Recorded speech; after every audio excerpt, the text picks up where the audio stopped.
Добрата вечер, Македонија. Добро вечер, почитувана публика. Добродојдовте во Порта. Петочно издание, поточно 21.12.2012. Денот Д, крајот на светот или нов почеток. Тоа е работниот наслов за вечерашната тема, инспириран за и околу големата хорор најава, дали ќе не биде или не, ќе се случи ли смак на светот, или да речем крај на светот.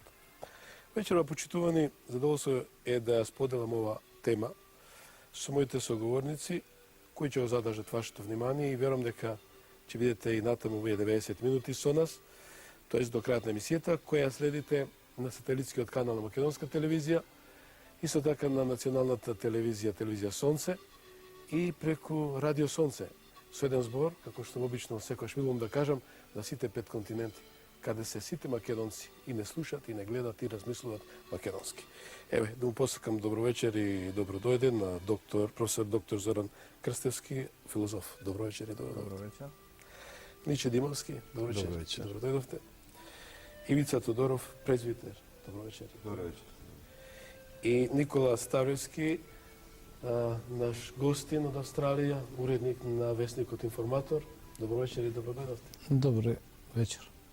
Почитувани, рековме дека вечерашната тема е инспирирана токму околу ова најава, како што јас ја нареков хорор најава, дека ќе не има или нема да не има, имачи факт дека сите медиуми во светот тоа веќе го пренесуваат и станува вест на денот. Еве јас ќе го замолам Тецивица за го токму на оваа тема, дали е хорор најава и дали ќе не има или ќе не нема, имачи факт дека сето ова потекнува, односно научниците велат дека гласините на социјалните мрежи и на интернетот дека денеска ќе настапи крајот на светот произлегува токму од неправилното толкување на календарот на маите, кој завршува на датумот 21 декември 2012. Да не должам, бидејќи тука се експерти кои повеќе од мене знаат и ќе говорат, а ние ќе слушаме заедно со вас и ќе учествуваме во дебатата. Отец, можеме ли се да започнеме? Ба, околу оваа тема, така многу се говореше овие денови, но јас секаде каде што се отвараше темата, говорев дека се работи за сензација, се работи за нешто што медиумите самите си продуцираат и всушност се работи врз основа на непроверени извори и толкување на нешто што ни доаѓа од митологијата, од календарот и разбирањето на животот од страна на древните маи. Така да, цело тоа го сведувам на една сензација и на една потреба на медиумите повторно и повторно да проверат колку е нивното влијание кај масите. Се гледа дека е 100%. Па, не е 100%, но во голем процент е тука. И како што предмолте убаво тоа се отвори темата и со Зоран, многу е, како да кажам, неетично да се манипулира со стравот кај луѓето. Стравот, тоа е една состојба емотивна кај човекот, која лесно се предизвикува, а особено со една таква состојба кога му велите дека ќе дојде крај на светот, не знам, тој ден ќе престане светот или не знам тамо што, има луѓе кои се емотивно слаби, како да кажам, во кои преовладува стравот, кои се емотивно несигурни, а особено кога медиумите се тоа ќе го земат по свое, еве гледате што се случува. Дијагнозата. Ја бив замолен со оглед дека имате легендата од маите, нели? Дали би сакале да... Не е тоа легенда, тоа е календар? Она на што се повикуваат луѓето, тоа така наречено пророштво. Тоа дали е пророштво, тоа е знак прашање. Тоа е дел од митологијата на маите, како они тоа си го разбирале и така натаму. Еве, на кој текст се повикуваат, на самиот крај од четвртото сонце доаѓа епохата на промените. На земјата ќе се раѓаат децата од белиот јагуар. Тие ќе бидат со различна боја на кожата и ќе живеат во различните делови на светот. Тие ќе ја враќат љубовта кај луѓето, светлината и древните корени. Овде нема ни збор од некаква катаклизма, пропаст, крај на светот и така натаму. И уште еден момент сакам да исто така кога разговара за оваа тема, значи многумина од луѓето од европскиот контекст ментален, овој проблем го доживуваат низ христијански аспект. Во христијанството, во Божјото откровение, се говори за крајот на овој свет, но не за крајот на постоењето. Значи се говори дека овој свет, ваков како што ние го знаеме, свет во кој има зло, во кој има грев, во кој има незнање, во кој има смрт, страдање и така натаму, овој свет ќе има свој крај. Ваквиот начин на екзистенција ќе има свој крај. И имаме конкретни пророштва, значи и во Стариот Завет, и во Новиот Завет, особено во Откровението Јованово, кога и како ќе се случи тоа. И особено е многу битно да се знае, кога луѓето го употребуваат терминот апокалипсис за ова врзано со маите. Терминот апокалипсис е христијански термин, буквално преведено на македонски, значи откровение. Значи тоа е откровението за историјата на човештвото и црквата од периодот на Христовото прво доаѓање до периодот на Христовото второ доаѓање како судија на целиот свет. Тоа е апокалипсис. Тоа е последната книга од канонот на светите книги на Новиот Завет. Тоа значи апокалипсис не е крај, туку откровение. Да прашаме господинот да Крстевски, како ви го тукувате се тоа? Повикувајќи се на митологијата на мајте. Па мајте не асоцирале на крај на светот, туку токму на она што и почитуваниот Ивица го прочита, на нова епоха, нова ера. Ера на светлината, ера на љубовта. Така. Каде што сите овие, би рекол, негативни тежненија треба да исчезнат. Каде што човекот треба да подигне свеста, дите кон она нова космичка мисла. Бидејќи доаѓа ерата на водолијата, ерата на љубовта. Затоа и она максима, водете љубов, а не војна. Всушност, и ова се поклопува нели со тенденцијата на второто Христово доаѓање. Бидејќи првото Христово доаѓање беше поврзано со ерата на рибите. И рибата беше символот на христијанството. Фактички апостолите рибари и самиот символ на рибата се провлекуваше. И толку низ епитетот на жртвата, на сочувството, со милоста, на ангажманот, значи на Спасителот за спас на човештвото, за спас на човековата душа, преку љубовта, преку неговото жртвување, да се искупат гревовите. И тоа се провлекуваше 2000 години и повеќе, но еве доаѓаме до моментот кога престои по нова прецесиона година ерата на водолијата. Водолијата асоцирана е технолошки достигнување, индустриализација, гледате сателитизација, потоа телевизорите, мобилните, ред други нешта кои што се поврзани со символот на водолијата, од аспект на техниката, но од духовна гледна точка, од аспект на свеста. Бидејќи графички водолијата е прикажана кој човек што истера вода. Водата е асоцијација на чистата мисла, чистата енергија. Потоа човекот е оној кој што сега треба да се пробуди. А досега човекот живееше ублажено незнаење, отврлаше вредности, не прифаќаше вера или духовност на оној начин на кој се очекуваше. И токму е тоа на кој и маите асоцираат. Крај на една епоха, почеток на нова епоха. При тоа се раѓаат новите деца, нели? Децата на белиот јагуар. Тока има и некои книги кои што асоцираат на тие индиго деца, платинести деца, кои што укажуваат на спас на човештвото. Но тука е таа колективна сега идеја или колективна мисла. Спасителот доаѓа, но со себе присобира луѓе, поединци кои што ќе работат за идејата на доброто, за идејата на праведноста, на љубовта. И затоа не се работи за никаков пропаст на светот.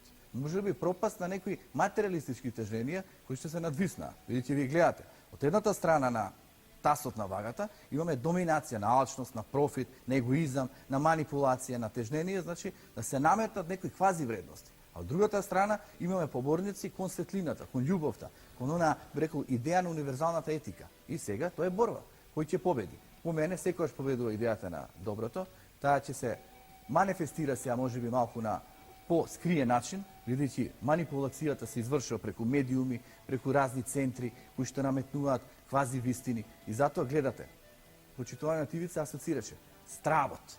Стравот од каде произлегува? Од човековото незнаење. Не знае да си го подобри својот живот, не знае да одита кон вистината, кон светлината, да го прифати божественото и лесен е за манипулација. И тука се појавуваат многу медиуми, многу центри кои што наметнуваат некои вредности кои што се најмалку вредности на душата, туку вредности на телото. Тоа почна економска рецесија, почна нели разните болести кои што кобајаги се природно поставени, а всушност се вештачки продуцирани. Потоа опасност од војна, опасност од сиромаштија, опасност од здрава храна, односно немање здрава храна, опасност од разни потенцијални, значи загадувачи. Но загадувањето произлегува заради недостаток на свесност. Човекот или ита кон свесноста, ја подига свесноста, сваќа во како свет живее, се организира и кон етиката, кон вестината, кон духовноста, и прифаќа оние Божји пророци кои што укажувале на доброто, или и кон оној мамон, кој нечестивиот, кој што ќе го завладее, кој му дава прилагодувања на телесните добра и го придобива на тој начин, но притоа му ја зема душата. И затоа тука е клучното прашање. Дали ние даваме предност на душата или се ориентираме кон телото? Затоа и во овој разговор сигурно дека ќе се отвори таа тема, колку размислуваме за душата. Господин Дибовски, гледачите ме познаваат како автор на доста голем број на книги, особено последната Вистината за вечноста. Но еве да подсетам да се надоврзам за тоа. Како вие ги прифаќате пораките на мајите? Пораките испратени од дамнина, од предците, пристигнуваат сега до нас. Пораките од мајите испратени пред 5000 години се тумачат на многу различни начини затоа што се употребени софизми и нормално и природно да секој гледа и ги тумачи на свој начин, некој од жавија перспектива, некој од птичја. Тие пораки кои ги испраќале предците досега никогаш не потврдиле за некој крај на светот, освен науката. Никој досега не може да предвиди нешто толку прецизно. Науката точно кажува кога би се случил крајот на светот. Досега Сонцето постои 4,5 милиарди години и после 4,5 милиарди години ќе дојде до негова експлозија, ќе проглути земјата и се она што ние што го гледаме. Но тоа сепак е премногу далеко да не го сватат гледачите дека тоа постои. Значи, како да не постои. 4,5 милиарди години ќе постои уште. Земјата ќе постојат нашите предци. Рускиот преседател ја предил. Па, апсолутно. Јас верувам само во науката. Ако науката тоа го кажува, значи тоа е така и тоа би било така, но до тогаш има премногу време. Манипулација со стравот не треба никој да прави, затоа што победата на стравот е почеток на мудрост. Кога ќе го победиш стравот, тогаш осознаваш колкава моќ имаш во самиот себе. Тогаш умот се прочистува и поминуваш кон една нова димензија. Всушност, она што го кажуваат во календарот маите, кажуваат за нов циклус, нова димензија на поимање, нова димензија во мисловниот процес.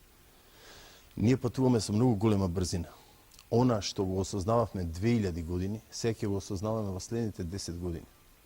Затоа што науката со се поголема брзина ги осознава мислите на некој творец, на некој креатор, на некој планер. Некој се добро испланирал.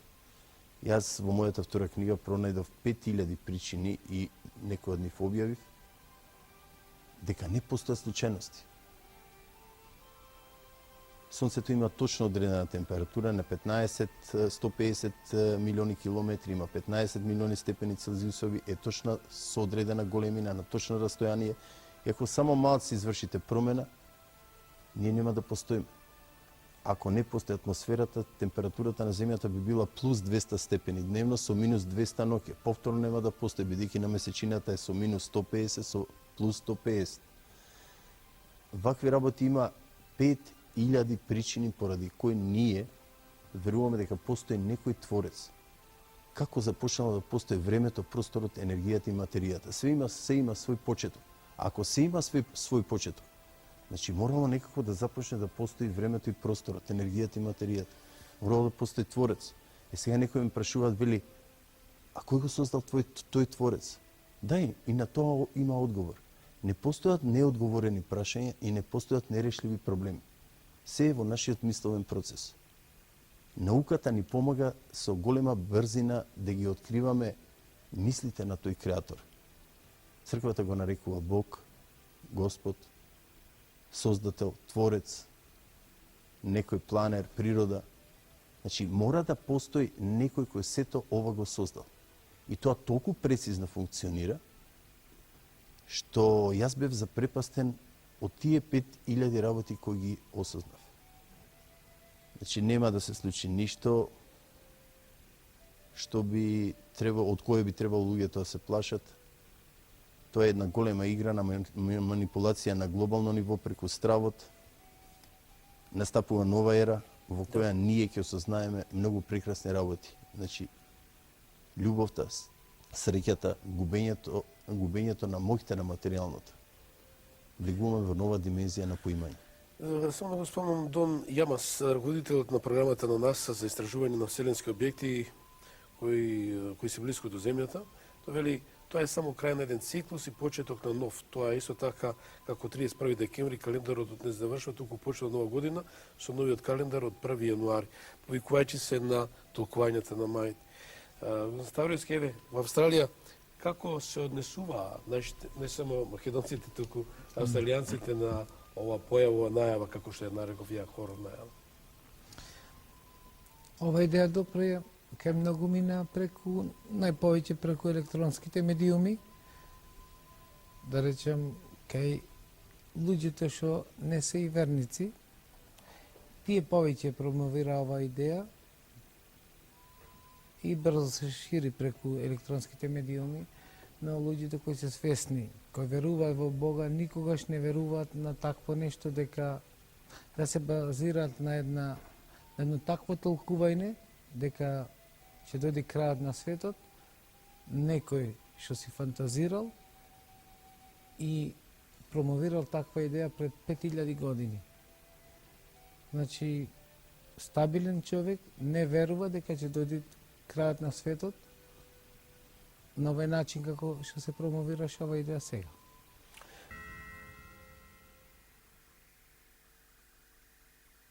Почитувани, со оглед дека токму начина, господин Ставровски, за и околу верниците или неверниците, дали се лесно манипулативност, но како тие го толкува сето. Отец Ивица, што мислите вие?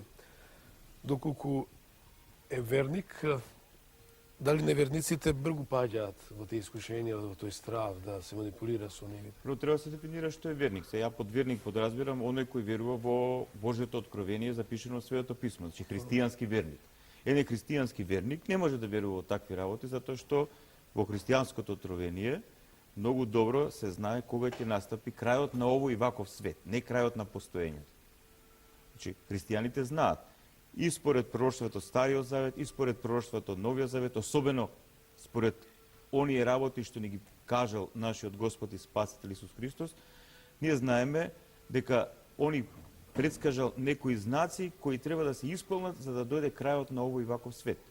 Христијаните кои веруваат во Божјото откровение не веруваат во вакви нешта. Не веруваат во суеверија, во измислици, во манипулации, во медиумски игри и така натаму. Затоа што они имаат доверба во Творецот, во Бог. Бог, еве, како што би рекол Диче, во програменот, во промислителот. Тој наш промислител си дал своје откровение, своја насака, свој правец и оние кои му веруваат, знаат каде одат. Односно, да се надополнам на оно што го зборуваше почитуваниот Зоки, Зоран, тие луѓе имаат свесност. Да имаш свесност, што значи имаш сознание. Ако го имаш сознание, ти не скиташ во лага, во незнаење. Ти знаеш каде одиш. Значи, човек кој знае каде оди, тој знае каде да се насочи. Човек кој не знае каде оди, тој лесно може да го збуниш. Но човек кој знае каде оди, како може да го збуниш? Така да оно што е вистински верник, што има дојра во промислителот, во Бог, во нашиот Творец и го познава Божјото откровение, тој не паѓа под вакви стапици, игри, манипулации и така натаму. Зоран? Па тоа е водено од верата. Веруваш во позитивното, во на духовното, дека постои и дека не се случајно на планетата Земја, што е многу клучно апропо атеистите, кои што може да веруваат во етиката. Тоа е неспорно и постоели големи филозофи кои што не биле теолошки образовани или ориентирани кон верата, но биле кон духот на етиката. Но клучно е да бидеш ориентиран кон позитивното. На кој начин, тоа е веќе второ прашање. Дали со рационалното, дали со душевното. Но покрај верата постои умот. Ја овде не би се сложил дека само науката е таа која што ќе ни излечи од нештото.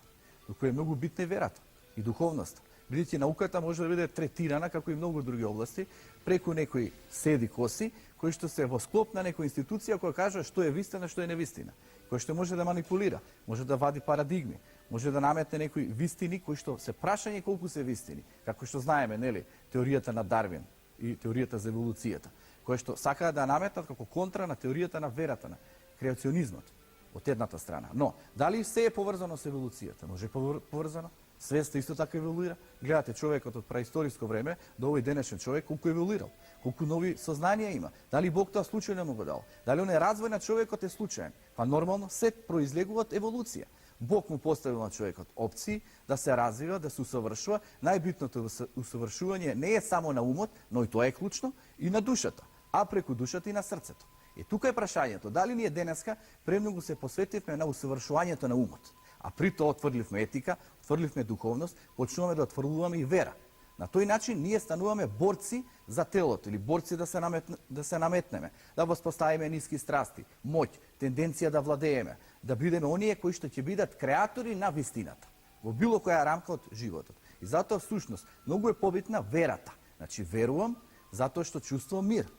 На тој начин јас почнувам да се отварам, да действувам за она што е позитивно, го восприемам, но битен е умот. И затоа клучно е моќта на умот, моќта на срцето. Преку моќта на умот ги воспоставуваш тие вредности, ги препознаваш нештото, ја развија свесноста. Прифаќаш нешто што е добро за тебе, добро за човештвото. Моќта на срцето те прави подобар човек.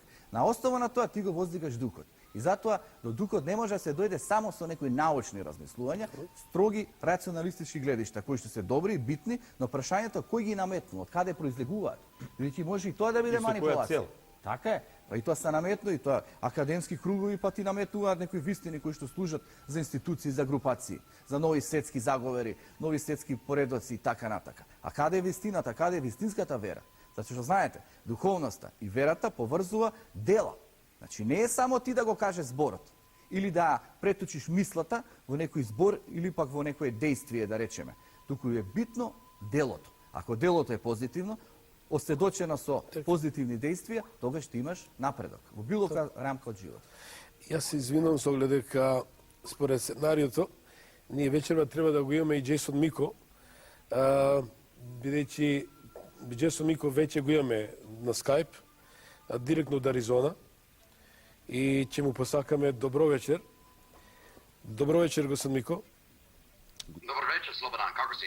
Благодарам многу, еве во живо во програмата Порта на сателитскиот канал Македонска телевизија.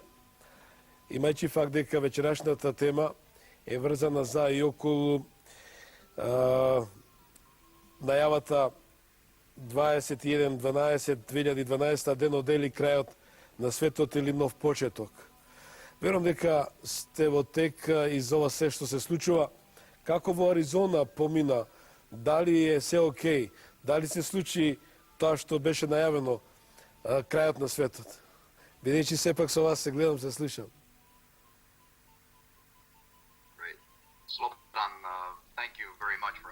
Благодарам што сум во програмата ова вечер.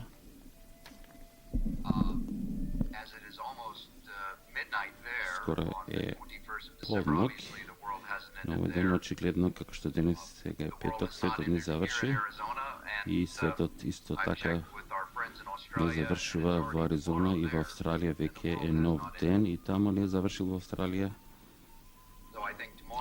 Мислам дека утре сите ќе се разбудиме и светот ќе си продолжи исто како што беше. Очекувам со голема радост нова година да верите добро време да се даваат нови вредности на оно што сме го направили оваа година и оно што го очекуваме следната година. Така да, навистина, очекувам со радост 2013 година како и вие. Македонија после 21.12.2012, дали ќе најде место во светот? Ако најде, каде ќе биде тоа место, ве молам? Find its place.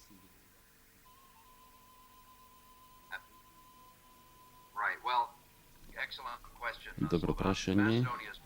Местото на Македонија, место во светот е прво Европа, цела слобода и во мир, како што толку многу европски емигрантски лидери рекоа. Македонија е во исто така местото во Југоисточна Европа, каде што промовира економска и политичка соработка со своите соседи, во степен кој таа зависи до Македонија. Местото на Македонија во меѓународните организации, каде што придонесува за поголемо добро, например во НАТО.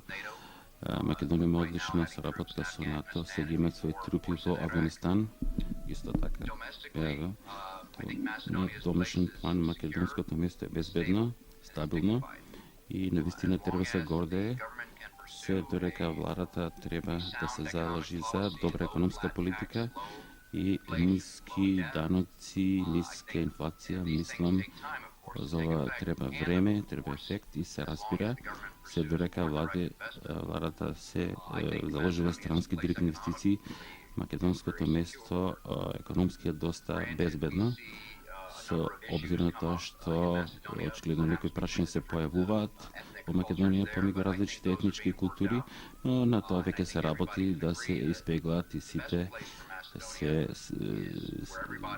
слушуваат дека најдоброто место е во Македонија, да си има добра, стабилно работно место, да може да ги школуваат своите деца и да учествуваат во едно демократско општество кое е владено со капитализам и иде напред. Мислам дека Македонија оди напред во 2013 година. Ти благодарам многу, Джейсон, за вечерашното гостување Слузино во Порта. Ти благодарам и за првиот дел за и околу Македонија и кај ќе биде Македонија од 2013. Значи, нема место за паника и натаму животот продолжува. Ти посакувам да...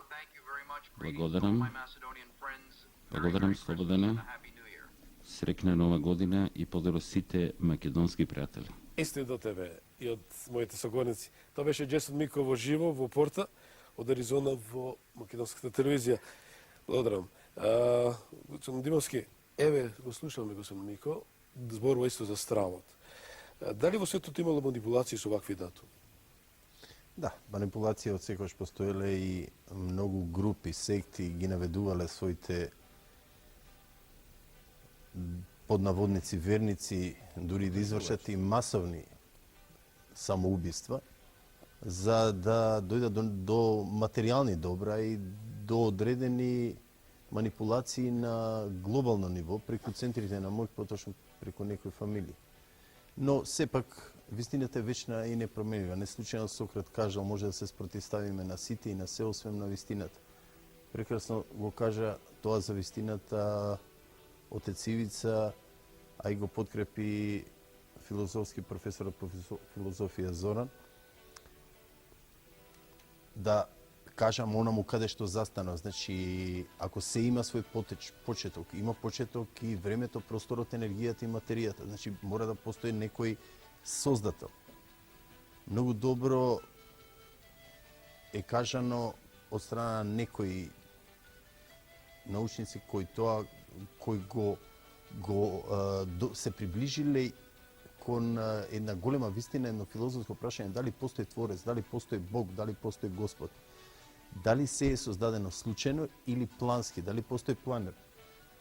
Еден од нив е Грейт Хол, кој многу едноставно го кажал, вели, сите знаеме дека Рубикова коцка не може да намести човек кој е слеп. Тоа е, вели, исто како да барате едно зрно песок во сите звезди и планети во Вселената и точно тоа зрно да го најдете. И исто така еден негов колега вели, тоа е исто како да гаѓате со пикадо од едниот крај на Вселената и да го погодите центарот на точно одреден атом. Поточно, тоа е 1 на 10 на 40.000, нешто што е невозможно. Значи, нешто било создадено плански. Започнало се плански да постои од некој планер. Некој планер кој ние сега преку науките се приближуваме кон него и осознаваме неговите мисли. Зошто сето тоа тој го направи? Ако тој планер го создал сето тоа, времето, просторот, енергијата и материјата, значи морало да не создаде и нас, што е природно и нормално.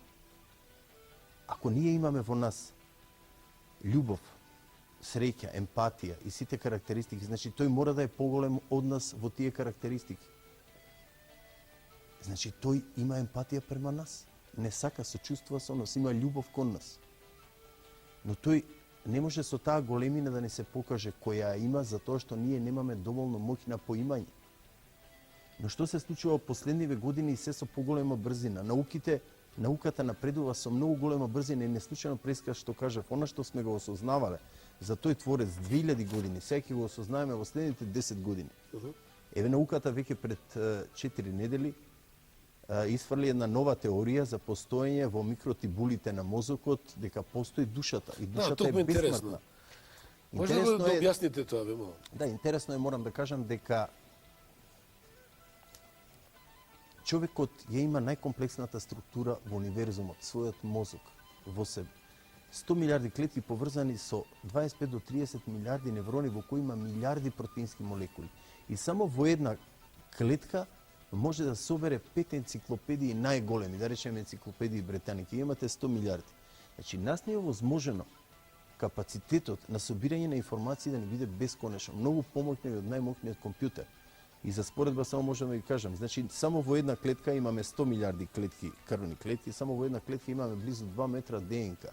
Информациите на таа ДНК не може да ги собере ни најмоќниот компјутер. Значи ние сме биолошки компјутер. Тргнувајќи од таа вистина, овие двајца научници дојдоа до едно откритие кое беше откритие на векот.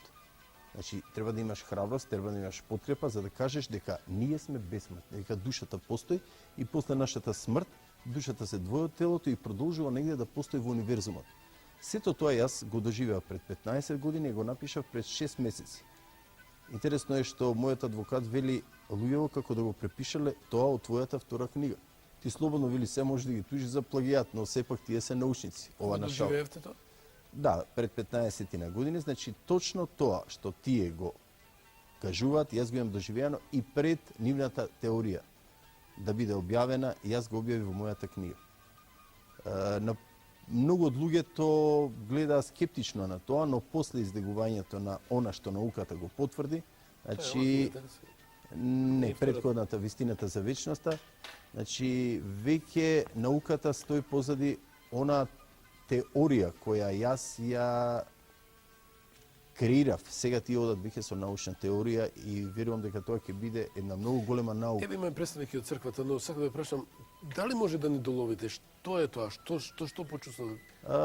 Можам да ви кажам тоа што јас сум го напишал и тоа што научници го кажуваат. Значи научниците кажуваат дека ние по нашата смрт ги задржуваме, значи сите информации, гениалноста скоро и да не се намалува. Значи потполно сите информации продолжуваат да постојат во времето и просторот. Негде во универзумот. И вие знаете дека сте умрени и дека се одвојувате во телото. Она што ние, според мене, што го кажам во книгата, го погребуваме, тоа е само згусната материја. Никогаш никој не е погребан во гробовите, мислам неговата душа. Душата се двои и оди во универзумот и таа продолжува да постои. Продолжува како информација. Точно тоа во микротибулите сега научниците го докажуваат. Постоењето на душата, постоењето на информациите од секој еден од нас.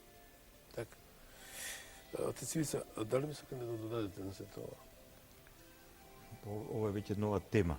Но во контекст на вечерашната тема ние говориме за некои работи кои ме страваат манипулацијата, сакав како додаток на се тоа и што господин Джейсон Мико го спомнува, дека евидентно и во Америка, еве за мојот престој ја видов дека тоа ганг исправите дека почнува некој стил да се промовира кој чисто поврзано сето ова. Дали ме интересира во престој на црквата еве тукувањето на господин Димовски околу воскреснувањето или да речам исправете ме околу добар Например, околу постоењето на душата никогаш во црквата тоа не се доведувало по знак на прашање. Значи, ние знаеме дека душата постои. Значи, самиот Творец ни покажал и ни докажал дека душата постои. Во искуството на црквата имаме многумина свети луѓе кои се јавувале од другиот свет. Значи, црквата е пребогата со такво искуство. Да не зборам за Светото писмо, самиот Христос вели и целиот овој свет да го здобиеш, ако душата своја изгубиш, ништо не си направил. Потоа вели, не плашете се од оние што може телото да го убијат, туку душата да ја фрлат во геенат и така натаму. Значи, по душа, психи, нефеш и така натаму, во Божјото откровение се подразбира нашата личност, нашето собство, нашето јаство, нашето јаст, мојот идентитет. На самиот почеток на Светото писмо, во првата книга Мосеева, се вели дека Бог прво го создаде телото на човекот од прав земен. Што значи тоа? Тоа значи од сите елементи од овој физички универзум. Значи, нашето тело во себе ги содржи сите елементи од овој физички универзум. Сите елементи. сега, потоа се вели дека Бог вдахна дух животен и човекот стана жива душа, стана личност. Значи, доби свесност за себе. Идентитет, јаство, јас сум. И во однос на тоа како Бог себе си се открива, кога Мојсей го праша кој е твоето име, Бог вели Јахве, јас сум оној кој сум, кој вечно постои. За разлика од него, кој е вечно постоечки, од него ние сме добиле постоење, но сега ние самите треба да избереме дали ќе стекнеме вечно постоење со него или не. Тоа е плод од нашиот избор, од нашата волја, од нашата насоченост и од нашата свесност. И особено по падот, кога нашите прародители отпадна од таа насока што Бог им ја зададе, кога се извалка, се инфицираа со злото, ние завлеговме во ваква состојба на постоење во која постоиме денеска. И денеска, кај многумина луѓе, евидентно е дека тие примерно екзистираат на план на тело, на биологија, а не на план на душа, а особено многу далеко на план на дух. Зошто? Затоа што како последицата од нашето отпаѓање од Бога, ние сме западнале во состојба на духовна успиеност. Или еден вид губење на свесноста за тоа кои сме. И затоа ние луѓето сме во потрага на самите себе си. Сите древни народи, древни философи, мудреци и така натаму, многумина се, сите големи светители и пророци, сите говорат за тоа, дека ние сме во потрага на нашиот вистински идентитет, на тоа кои сме ние, нотхи се аутон, спозна се сами од себе си. Нели е тешко, отец, тоа да бидејќи име спротивставени гледишта. Бидејќи на пример ве следам убаво како што пренесувате дека тоа е борба за самоидентификација. Од друга ситуација со години има опозит, например против црквата, против религиите и така натаму. Тука не зборувам ја, тука ја не го ставам тоа во контекст на религија, црква и така. Тоа е процес кој функционира кај секој човек, без разлика дали тој припаѓа на овој или оној народ или на ова или она вера или религија. Тоа е процес внатрешен. Значи како што сите ние без разлика на кој народ припаѓаме или на која вера се зачнуваме на исти начин, сите ние сме од иста природа и сите ние имаме душа. Сега, има луѓе чија душа е разбудена, односно, личност е разбудена. Луѓе кои се свесни за самите себе си, имаат свесност, имаат сознание. Од што зависи, да? Тоа зависи од многу фактори. Пред се, зависи од факторот кога човекот ќе започне да го осеќа внатрешниот импулс во себе, да го прифати потикот во себе да биде, да живее. Затоа што не се оние баш многу на број кои го прифаќаат тој потик. Значи, многумина од луѓето не го прифаќаат тој потик да бидат. Значи, да се реализираат како личности. Не да се реализираат како личности во овој свет, на план на кариера, на план на ова, туку да дојдат до спознание на самиот себе си. Затоа што многумина се плашат да се нурнат во себе си. Многумина се плашат да го започнат тој процес, пат. А се плашат затоа што се плашат од промени. А се плашат од промени затоа што се во состојба на духовна успиеност. А се во состојба на духовна успиеност затоа што се завладеани од егото, од егоизмот, од погрешната, од лажната представа за самите себе си. И сега, кога човек ќе почне духовно да се буди, првиот непријател со кој се соочува, тоа е лажниот, како да кажам, лажниот идентитет што сами го носиме во себе си. И тоа е таа борба што ја носиме, што ја водиме сами во себе си. Сега, тоа е тој процес на будење на нашата душа, тоа е тој процес на осознавање на нашата душа и тоа е тој процес на оживување на нашата душа. И сега, ние кога ги читаме житијата на светите луѓе, ние гледаме ни што се поминале тие да дојдат од телесна состојба на екзистенција во душевна, па камоли во духовна. Кога ќе влезеш во духовна состојба, тоа е веќе... Едно интерес за сите четворица ова прашање. Еве, науката потврдила, свесни сме за оваа информација, дека сепак не докажала. Значи, науката не докажа. Теорија. Ако докаже дека душата постои, Соглед дека го измериле... ќе биде многу интересно. Дека веќе научна теорија. Како го толкувате се тоа што ова долго време беше ставено во Пандорина кутија, не се зборело, не смееше да се спомне. Како ви го доживувате и го толкувате? За кој не сме се тоа, ова што збориме со науката, дали зборот да речеме дека постои па тони книги се напишани околу оваа проблематика. Значи, луѓето размислуваат длабоко од сите краишта на светот за тоа кои се, што е смислата на животот. Но тука јас би го отворил тука јас би отворил на друго прашање. Особено во ова наша Македонија, ај сега да бидеме самокритични, слабо се читаат книги.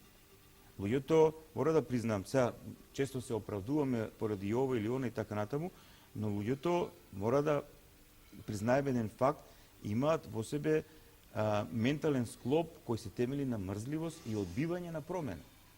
Затоа ние во Македонија многу тешко напредуваме. Тоа е тој проблем.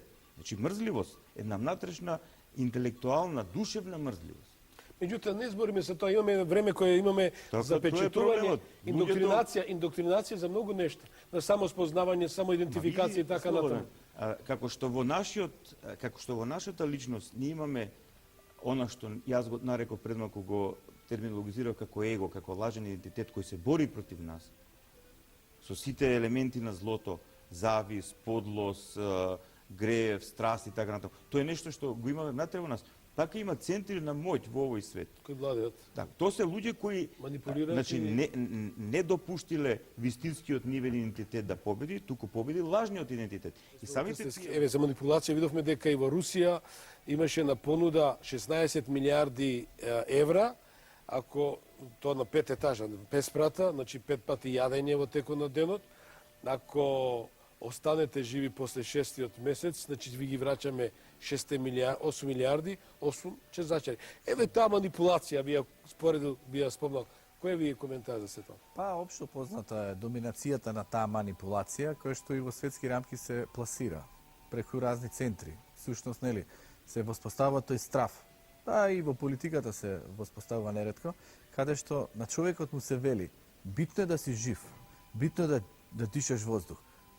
Што веќе си жив, нормално дека дишаш воздух. Туку, поентата е како ти да си го подобри својот живот, да си го хармонизираш. Но, бидејќи има опасност од војна, бидејќи има опасност за гадување, бидејќи има опасност од губење работно место, бидејќи има опасност од болести, ти треба да молчиш и да прифатиш. На тој начин ние ќе те владееме и ние ќе те водиме онаму кај што ние сакаме.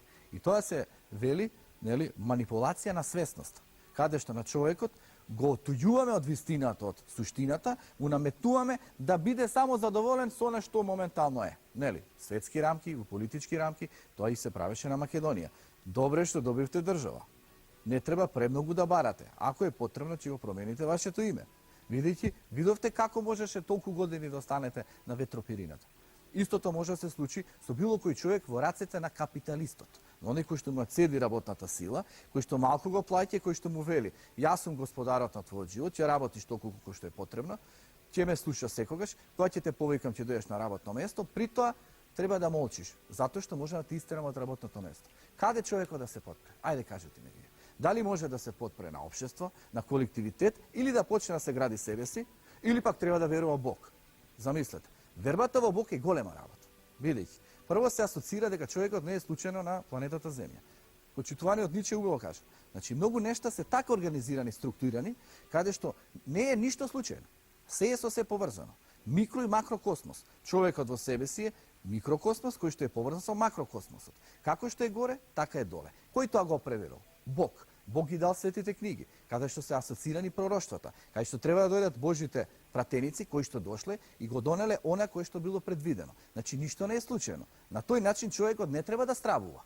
Не треба да рече овој ме манипулира, овој ме води, овој ме става пред амбисот, туку треба да почне да работи на себе си, да се себе спознае, бидејќи у поречиштето од Делфи кога оделе во Аполоновиот крај пишувало во тој храм: "Спознај се сами од себе си." Значи, спознај се себе си, види ги твоите потенцијали, твоите вредности, отвори се за животот преку едно светло позитивно размислување и гледај што помалку да бидеш во рацете на манипулантите. Зашто манипулантите те чекаат да бидеш зависен од нив, да се отуѓиш. Првично, се отуѓуваш можеби од трудот, се отуѓуваш од себе си како човек, се отуѓуваш од другите луѓе. Тога си зомби суштество, лесно за манипулација, за водење. И затоа човекот мора да почне да ита кон вистината, вистината на својот ум, кој што треба да осведочен со позитивна мисла, преку позитивната мисла, која што, нели, верата планини поместува, се отвора за позитивниот збор, а позитивниот збор, нели, железни врати отвора. На тој начин многу дела ќе ти се отворат. Бог нема да те остави, ќе ти помогне. Затоа и во најтешките болести, ако веруваш во Бог, ако се надеваш, ќе имаш некој спас. За луѓето многу е апстрактна темава. Тоа не може да го сватат. Затоа им требаат оние духовни очи да прогледаат. ни наведом гледаме, ништо не гледаме. Затоа паѓаме во раце на манипуланти. Но ако гледаме вистински, суштествено, духовно, ќе сватиме дека ништо не е случено, дека постои душата. Ако постои душата, не пропаѓа нашиот живот со смртта, туку имаме некоја поинаква интелигибилна димензија, каде што може да престојуваме, може да го чекаме, нели, Божиот суд или второто Христово доаѓање и потоа да одговараме за своите дела или недела. Значи, животот и не е толку тежок и трагичен, како што некој сака да наметне. Живеј во страв, биди задоволен со ова што го имаш, не се буди, не иницирај некои вредности, добро е, тоа е. Култот на личноста ќе те владае, ќе те доминира. На тој начин, дали ние придонесуваме за колективното добро? Дали нашата мисла праќаме кон космосот на позитивен начин и дали очекуваме тогаш да не биде возвратено? Не може. Ние сме во страв, ние сме во стегнатост, нашата енергија не циркулира, нашето биополе не е отворено. Како космосот да направи линк? Космосот или Бог, или интелигибилната димензија? Значи, толкувањата може да бидат различни. Науката може да рече апсолутен дух, теологијата може да рече Бог. Ја ќе речам една висока интелектуална свесност која што постои во космосот, која што управува делумно со човековиот живот, значи делумно, и му дава слободата на изборот овој да се свести, да тргне кон патот на доброто, или пак да остане во канчите на нечестивиот. Ако ќе дојде во канчите на нечестивиот, тога знаете што се може да се случи. Ја губи душата. А што ми ја губи душата, како вие очекувате да биде етичен, да биде морален, да внима на работник, да биде верен на должноста, поставен на некои функции, или пак некој работно место? Нема. Материјално, тело, профит, интерес, алчност. И затоа човештвото доаѓа пред амбисот. Не заради некои си предвидување на маите, туку заради многу ниската свесност. Многу погрешна ориентација воспоставуваме. Ориентација на профит, на пари, на материјално, на тело. Иако јас ќе речам, во овој свет потребно е човекот да се прехрани, потребно да работи, потребно да создава некои добра материјални, но потребно е да стане човек.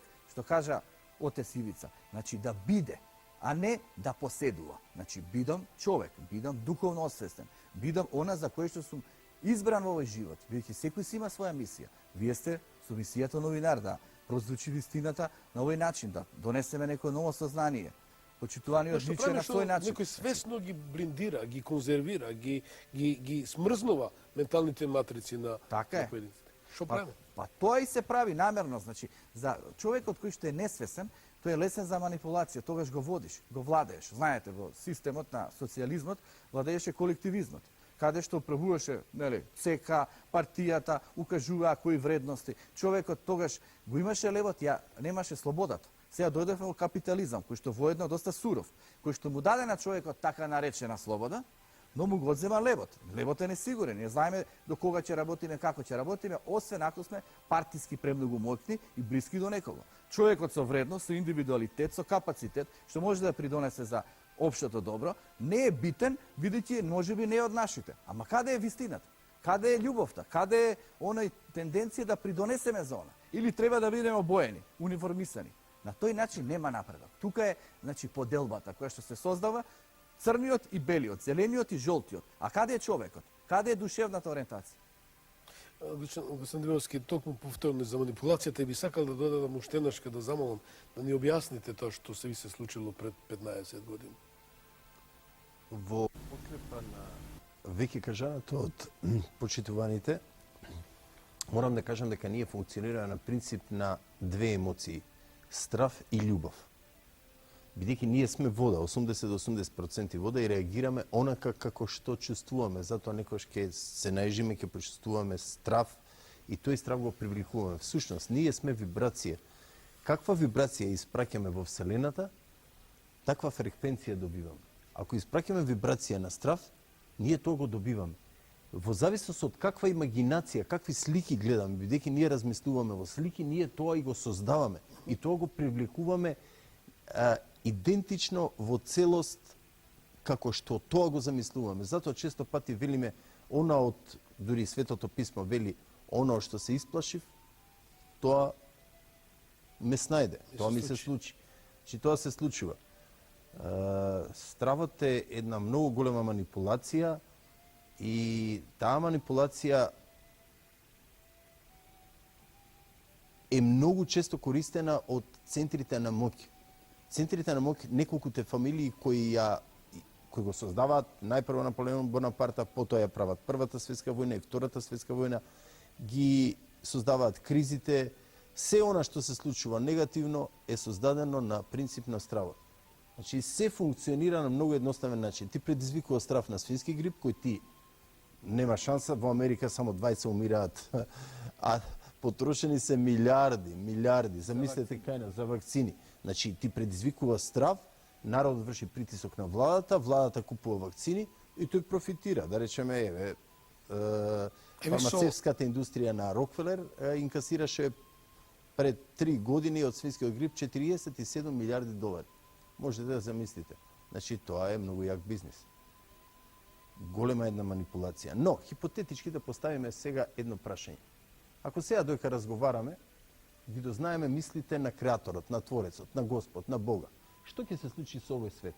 Мојата прва книга започнува токму така. Ако ги дознаеме мислите на Бога, што би се случило со овој свет? Во втората продолжувам. Велам, една книга започнува со прашањето. Ако ги дознаеме мислите на Бога, што би се случило со овој свет? И додавам, значи овој свет воопшто нема да биде од овој миг онаков каков што ние го познаваме. Материјалното ќе изгуби целосно својата моќ. Веќе тие центри на моќ, тие фамилии ќе се срушат како кули од карти. Бидејќи, еве, Стив Џобс умре, што ако остави толку милиарди? Што ако во моментов умираат 5 до 7 луѓе, 5 до 7 души секоја секунда го напуштаат овој свет и оставаат огромен капитал? Значи, тие ќе бидат свести дека тоа треба да се даде на некој кој страда, кој нема. Вечерва многу деца умираат бидејќи се неисхранети, недохранети. За храна. Замислете што ќе се случи ако ние ги дознаеме мислите на Творецот. Луѓето ќе бидат многу почовечни. Ќе почитуваат 10 Божји заповеди. Секоја мајка ќе ги гледа и тугите деца како своји деца. Секој татко ќе ги гледа своите деца, тугите деца како своји деца. Значи, ќе се промени, ќе влеземе во еден нов циклус, нова димензија на гледање, ќе се променат мислите со многу голема брзина. Човекот многу тешко се менува. Промената е многу тешка кај секој човек. Прекрасно го каже тоа отец Ивица. Луѓето не читаат книги. Затоа првата книга кога ја напишав, направив сублимат од илјадници книги. Дење, ноќе, само тоа работа. Сублимат на се што можев да најдам. Бев изненаден од многу филозофски прашања кои се толку едноставни и кои толку лесно можеме да ги дознаеме, а ние сме ги искомплицирале до тој степен што сме влегле во еден лавиринт и ние постојано поради нашето его се вртиме во круг. Интересно е создателот кога не создал што ни создал за да можеме да се подзапираме, да можеме да се сопнуваме самите од себе. Ни создал его. Една замислена големина. Значи ние се сопнуваме од нашето его. Тоа не подзапира. Затоа ни се случува тоа што ни се случува. И индивидуално, во индивидуалната свест и во колективната свест. И се ќе биде тоа до тогаш додека ние дали преку наука, дали преку но најверојатно ќе биде преку наука и јас тоа што го пишувам, значи ќе ги осознаеме, ќе се приближиме, значи голем дел ќе осознаеме од мислите на Творецот, а тоа ќе се случи во следните 10 години. Изненадувачки многу брзо ќе ги осознаваме мислите на Творецот. Зошто тој планер го создал сето ова што го гледаме? По трет пат ќе повторам. Зошто го создал времето, просторот, енергијата и материјата? Кога ќе дознаеме, ќе поминеме во нова димензија, нов циклус на поимање, ќе бидеме човечни. Тогаш ќе сватиме дека теоријата на Дарвин била само теорија, е теорија и за секојаш ќе остане теорија. Значи, некој многу добро е изманипулирал центрите на моќ за да може да манипулираат. И тој самиот се откажа, не се откажа. Да, на крајот тој вели прости ми Господе што толку ти сгрешив. Да, значи, моje доживување на тоа што говориш, сум дека еден мој став код нештата. Човек кој ќе започне да живее духовен живот, први основно учи да говори во прво лице еднина. Затоа што ние не можеме да ја раководиме судбината на другите луѓе. Ние може на другите да им помогнеме доколку тие сакат да ја примат нашата помош. Значи, духовните луѓе го разбираат законот на тоа дека секој човек сам оди во тој процес на духовна еволуција. Односно, ако ја прифати таа духовна еволуција, тогаш оди во тој процес, ако не ја прифати, тогаш не оди во тој процес. И не случајно нашите мудри предци убаво тоа го срошиле, на човек може на сила да му земеш, но не може да му дадеш. Значи во духовниот живот не можеме ние некому на сила да му дадеме нешто и да ги направиме среќни. Односно јас искрено не можам тоа да го разберам, би сакал да ми го објасниш на кој начин останатите луѓе или сите ќе разберат. Ме разбираш? Тука е тој момент. Може би ти си разбрал. Ти си го доживеал тоа во себе. Ти имаш свое лично искуство, собираш искуство од други луѓе и така натаму. Тоа богатство, тоа духовно сознание го имаш во себе. И сега ти преку книгите и така натаму им помагаш и на другите кои сакаат да одат по тој пат. Но има луѓе кои не сакат. И тука не можеме ништо да направиме. Самиот Бог не може ништо да направи, затоа што тој не може да оди сам против себе си. Зошто? Затоа што тој ни дал избор да избереме дали сакаме да бидеме со него во заедништво, да имаме живот или не. Тоа нешто зависи од нас самите. Затоа тука ми е малце интригантно. Да, Значи вика Зорен и што сакаш. Да. Тука би се надоврзал само дека луѓето се желни за вакви духовни нешта. Ете, отец Ивица држи предавања. Доаѓаат луѓе, посетуваат го, восприемаат тоа. Јас држав неколку предавања во неколку општини, кај што беа тие посетувани предавања и во Пробишти, и Радовиш, и Брвеница, и Струмица, и Виница, и таму некои други, Ново село. Значи доаѓаа, сакаат да слушаат. Не е точно Кој дека сака? Да, кој сака. Точно дека не можат сите да бидат кон духовното. Видите, нели, постои таа, би рекол, поделеност. Нечестивата енергија ги привлекува преку моќта на парите, преку телото, другата страна, овие кои што се ориентирани кон духовното, повеќе итаат кон она што ќе им донесе храна за душата. И затоа не може да се направи една универзална љубов, Дај но Боже може да да се може, ама. воспостави некое начело кој што луѓето ги приближи кон позитивното. И тоа е тенденцијата и на тие книги, ја што пишувам, и Ивица што предава и се тоа што го работи, вие со емисијата, Ниче со книгите. Значи, тоа е новата искра, новата идеја, новата надеж. Инаку, на што ние да се подпреме? Затоа малку треба и општеството да размисли, дека не е потребна само материјата или бетонот, потребна и душата. Даде му предавање, отвори му некоја емисија, дај простор да се поразговара за оно што е етичко, реформаторско, да иташ кон свеста да ја промени, а не да го земеш, да го држиш во блажено незнаење и утре да си го шеташ кај што Манипулираш како сакаш. што сака. Не може. Значи, тоа е поентата. Будење на свеста. На кој начин секој со својата должност. Првата асоциација е должност, втората е одговорност. Колку добро некој плански го смислил тоа. Значи, ние, единствено, ние од целиот животински свет, можеме да ја промениме собствената иднина и иднината на нашите почитувани сакани. Значи, крајната цел на човечкиот живот е целосно психофизичко исполнување. Повозвишена цел кога се осмислува не само собствениот живот, туку и животот на својот народ. Сега да ви одговорам на прашањето. Како тоа би се направило? Еве, сега има научна теорија дека постои душата. Ако таа научна теорија... Збориме за втората книга, Вистината за... Ако таа научна теорија сега вечерва се докаже дека на вистина е тоа точно, дека душите постојат, значи ќе се промени со многу голема брзина на глобално ниво.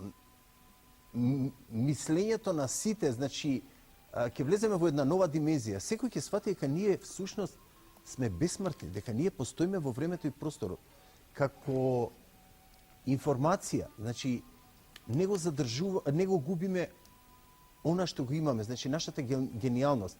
Мене ми беше дозволено да влезам во еден паралелен свет пред 15 години и јас молчев 14 години, не говорев ништо, морав да ги сублимирам сите можни науки за да видам дали на вистина тоа постои или не. Ниче, 3 пати го прашам. Како е тоа паралелен Да свет? се го објективизира своето искуство. Да, да, за тоа што да го објективизирам моето искуство, бидејќи јас бев шокиран. И јас бидејќи верувам само во наука, си велам јас нема да си дозволам да тропнам глупост. Јас сум бизнисмен кој не зависам од никого. Општествениот статус ми е прилично висок и зошто би си дозволил да бидам исмеван од некого, затоа што кога ќе излезеш без подкрепа, нормално дека медиумите ќе те исмеат. Јас морам да ги сублимирам сите науки, го споредувам тоа со бамбусот мосо. Постои еден бамбус кој 5 години мирува и пушта само корења. Во одреден момент тој почнува да расте и за 75 дена пораснува по 40 сантима дневно и расне 30 метра. Ниеден ураган не може да го бутне. Јас може слободно да застанам пред сите новинари, научници да разговараме на било која тема на прашањата кои некој мисли дека немаат одговори. Дали постои Создател? што се случува во Вселената, зошто тој го создал светот. Што се случува со нас, каде одиме, зошто се враќаме, зошто сме тука, до кое ниво се надградуваме и кога одиме таму, дали се враќаме после одредено ниво. Она што мене ми беше дозволено да го видам, јас не говорех за тоа, верувајте, 14 години. Бев изненаден кога излезе научната теорија. Че ние кога умираме си го гледаме своето тело, во целост потполно свесни сме дека умираме. Информациите ги задржуваме и одиме во Вселената. Одиме во еден дел на универзумот каде што постои таа енергија, постојат душите. И тоа е толку добро, прецизно направено, смислено, кај што буквално тоа е матичниот свет. И јас тоа не смев да го кажам. Затоа што ако кажеш дека тоа е матичниот свет, а овде е само искушение и казнена експедиција, што ќе разберат луѓето? Оние што се во депресивна состојба ќе земат ќе се самоубијат. Но тоа е најстрого забрането таму, бидејќи како да си, ако кренеш рака на себе или на некој друг, како да си убил дел од таа универзална интелигенција, поточно дел од тој творец, од креатор. Значи ти убиваш дел од него. Тој не случајно не создал нас. Ние растеме преку нашите искушенија, се она што ни се случува. Значи ние треба да бидеме благодарни на се она што ни се случува. Често пати ме прашуваат, не влеговме, велат, во Европска унија. Бидете среќни. Значи палете им свеќа на бугарите и на грците, на оние кои не мразат, на нашите непријатели. Затоа што тие се ангели чувари на една голема вистина, која ќе го врати сјајот на една голема вистина. Вистината ќе започне токму од Македонија. Според тоа што мене ми беше дозволено јас да го видам. Значи вистината започнува од Македонија и не случајно се случува ова што се случува. Што мислите вие? Ние сме едно предградие на Париз, 2 милиона луѓе и американците одлучија кај нас да направат најголемата амбасада во Европа. Ништо не е случајно. Значи многу Пак ми се далече таа за тој. Вистина за што ниче, тоа ме вистина за творецот, за креаторот, значи ќе се осознава. Таа вистина ја имаме, но сега ќе се покрива со научни факти. Во следните 10 години, како што кажа. Но како што ја разбрав, темата на ова наша денесна средба е како да се надмине стравот, да се надмине манипулацијата, да се надмине егото, односно да се надмине таа опасност човек да не стане свесен за тоа кој и што е. Сушност, целата приказка во овој свет е човек да стане свесен за себе си. Кога човекот, односно личноста, ќе стане свесна за себе си, ќе има свесност за себе си, свесност за своето јаство, за својот духовен, вистински идентитет, тогаш таа личност станува творечка личност. Таа личност во себе, од себе, всушност ги црпи сите енергии, и на душата, и на телото, и на духот. Особено пак кога ќе се поврзе и со Бог, како она што ние го нарекуваме преку силата на Светиот Дух, тогаш таквата личност во себе има преобразувачка сила. Значи, себе си се преобразува, но го преобразува и животот на луѓето околу себе си. Значи, тие таквите луѓе ние ги нарекуваме свети луѓе. Значи, луѓе кои се исполнети со светост, односно луѓе кои се исполнети со внатрешна реализација. Тие луѓе се оствариле себе си. Тие луѓе го воспоставиле контактот со себе си и со Творецот. Имајќи го контактот со себе си и со Творецот, тогаш тие луѓе доаѓаат до најсилната енергија, до најсилната животодавна енергија, тоа е љубов. Тогаш тие луѓе ги љубат другите луѓе, се жртвуваат за нив и им помагаат во процесот и на нивното духовно растење, па и во процесот на најситните елементи од животот. Тоа е тоа. Тоа е еден процес од Христос благословен и тоа е темелот на Новиот Завет. Љубовта кон Бога, кон ближниот и кон самиот себе си. Се почнува у суштина од самите нас. Прво, кога ние ќе си прифатиме себе си, тогаш ние го љубиме ближниот, имаме љубов кон ближниот, имајќи љубов кон ближниот, тогаш ние ја разбираме и универзалната љубов што доаѓа од нашиот Творец. Значи многу убаво кажано, колку се приближуваме поблизу до креаторот, толку повеќе ние креираме, значи овозможено е ние да креираме. Значи се осознаваме самите себе си, а и им помагаме на оние кои се околу нас. Значи во тоа е големината. Креаторот создал толку прецизен еден систем кај што не постојат погрешливи работи, се е непогрешливо. Единствен проблем е егото. Тука само се сопнува. Ви повеќе пати у книгата спомнувате е спраќате проблем. љубов, Да, тоа е проблем. за да ви се врати љубов. Да, значи не може ни едно зло да одолее на љубов. Тај ја знае Отецот, Значи, ниедно зло. Има една интересна работа во Светото писмо, кај што моје мислење, не знам отецот дали ќе ме поддржи во тоа, при преводот на книгата, кога вели, ако ти удри некој шамар, сврти му го и другиот, испуштен еден збор, зборот е вистината. Ако ти удри некој шамар со вистината, сврти му го и другиот образ. Не се заболја на вистината, Христос кажува нешто сосем друго. Ако те удри некој по десниот образ, сврти му го другиот. Значи, тука има цело едно толкување. Зошто по десниот образ? Значи, јас по логиката на нештото, ако ти удирам образ, шамар, ќе ти удирам по левиот образ. Зошто по десниот? Затоа што кога ќе те удрам по десниот образ, ја те удирам со надворешната страна од мојата десна рака. Со цел не да те заболи, туку да те омаловажам. Кога Христос вели, кога ќе ти удри некој по десниот образ, ти сврти му го другиот.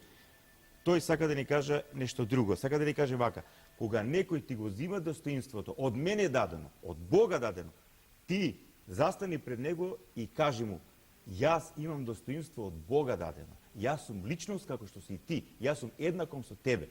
Значи, Христос сака да каже дека ние во овој свет имаме разлики направени по логиката на овој свет, социјални разлики, економски разлики, наметнати од општествените норми. Да.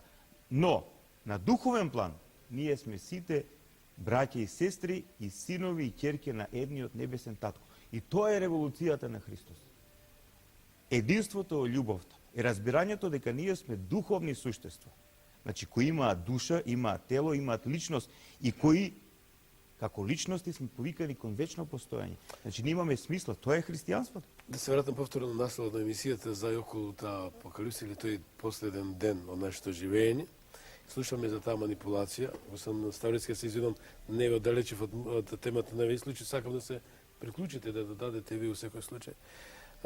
Слушав вечерва некој руски аналитичар или астролог вели дека не може да очекуваме ние во еден ден те пропаст или крај на светот.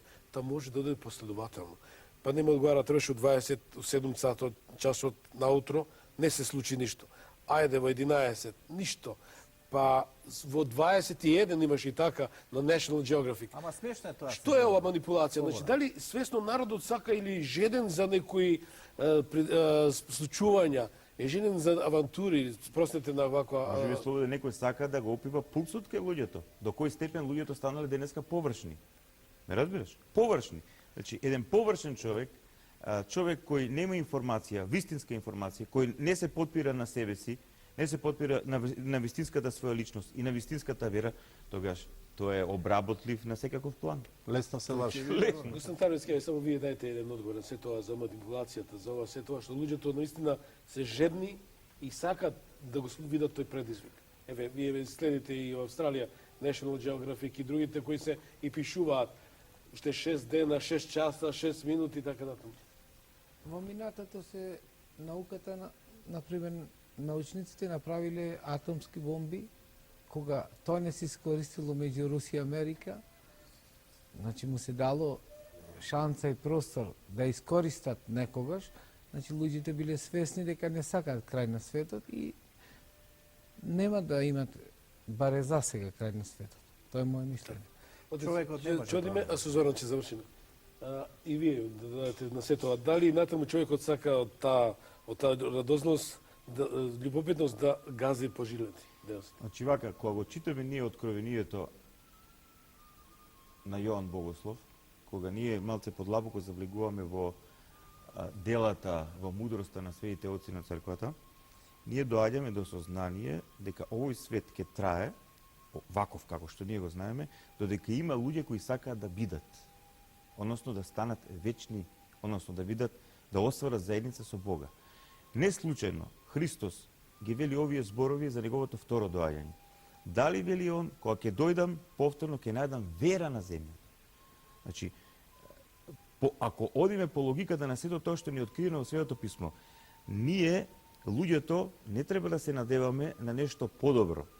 Затоа што ние, гледајќи ги нештата што се случуваат во овој свет, ние доаѓаме до сознание дека се повеќе и повеќе кај луѓето ќе се создава таа состојба, она што предмалку го спомнав, состојба на површност. Кога имаме таа состојба на површност, луѓето се отуѓуваат од својот вистински духовен идентитет, од својата вистинска личност и тогаш на еден погрешен начин го живеат својот живот. Односно, не сакат да бидат. Односно, на еден начин се заложници во една лага, во една измама. И сега Христос вели, дали кога ќе дојдам, ќе најдам вера на земјата. Значи, се поставува прашањето, колку мина уште ќе останат кои ќе имат вера во себе, вистинска вера во Бог, до крајот на овој свет. Затоа и нас ни е кажено дека во Откровението Јованово, дека на крајот на овој свет ќе стане тотално глобален, односно ќе биде управуван од еден центар. И христијанството и исламот се согласни дека крајот на овој свет ќе настане по доаѓањето на светскиот цар, управител, кој ќе управува со овој свет на политички, економски, културен, религиозен, воен план.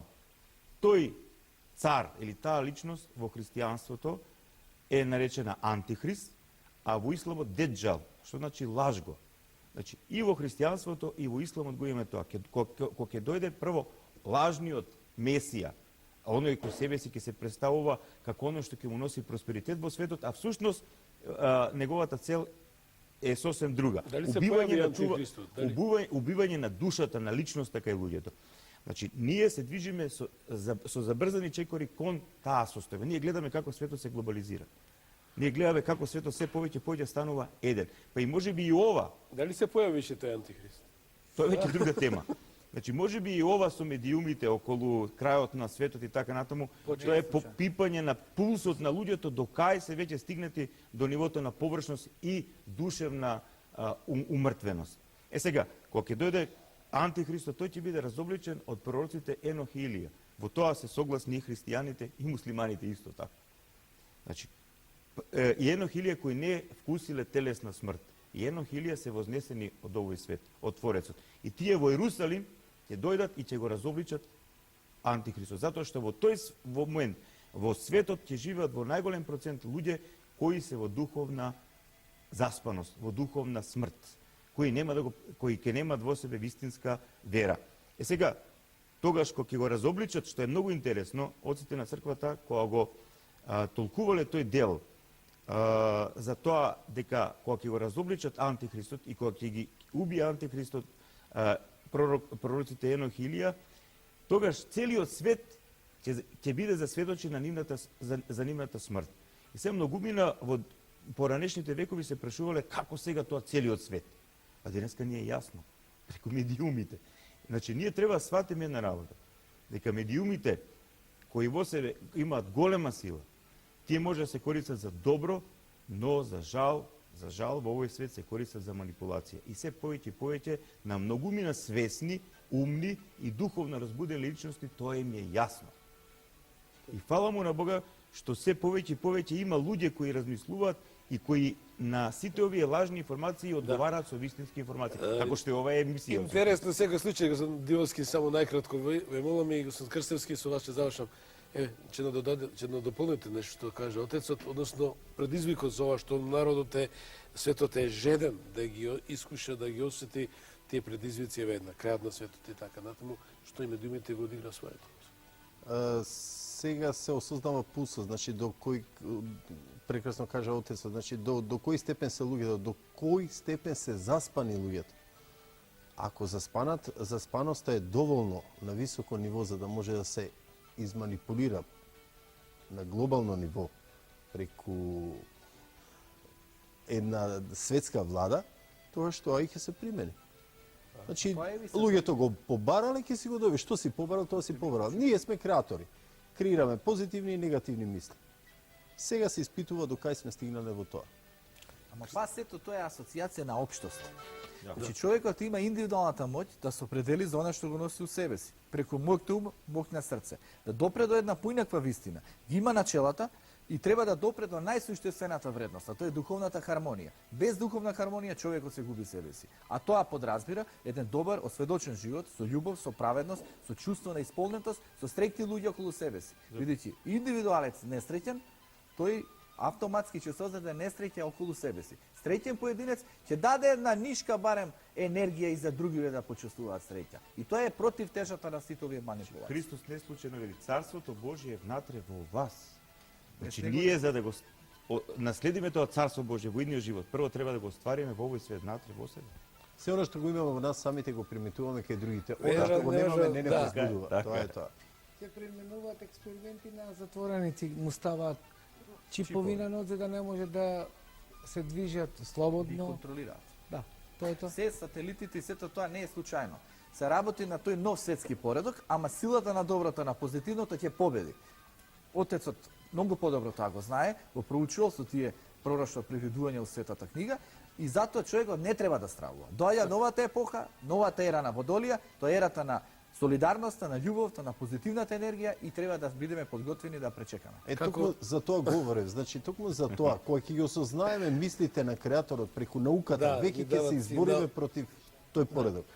Ви благодарам многу, ви посакам добро здравие, успех и во наредната 2013. Само најкратко молим те, што не очекува 2013 реже, јас се извинувам. Како поединци или Да, општество? општо како општество. Како општество дигнав раце, веќе има многу пророци, повеќе знаат од мене, а тие најмалку се пророци како пророци, така што повеќе би потенцирал човекот мора сам себе да си помогне. Со помагање на себе си ќе може на другите. Премногу општествени фактори, надворешен влијание не е денеска големо решение. Освен ако не си у некоја си Така. групација или рамка. Ви благодарам уште еднашка многу што бевте мои гости во вечерашната емисија Порта. Ви посакам добро здраве и успех и за многу години сите празници кои ни престојува. Благодариме со исто така. Се најубаво следната 2013. Амин. Посакувам пријатна вечер со програмите на сателитската програма на Македонската телевизија. Утре во 22 на телевизија Сонце следете ја репризата, а на 28 подготвуваме на убава пригодна емисија пред Новогодна. Пријатна вечер.